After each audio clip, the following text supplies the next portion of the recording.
Despois de 10 meses de traballo, o Bloque Nacionalista Galego deu a coñecer as claves de Agora Ourense, o programa electoral de cara aos comicios do 26 de maio. Foi o seu candidato á alcaldía da capital, Luís Seara, o que explicou nas instalacións de La Molinera as liñas mestras dun documento político que definiu como participativo, real e factible, que nace da escoita activa aos cidadáns. Seara resumiu nunha serie de obxectivos as propostas que os nacionalistas queren levar a cabo no caso de entrar a gobernar.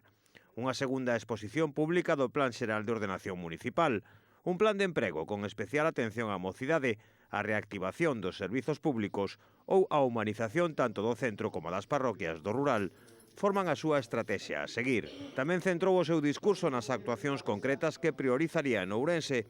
Por exemplo, aposta por unha opción diferente de intermodal para a chegada do AVE que teña como obxectivo a integración da ponte o 21.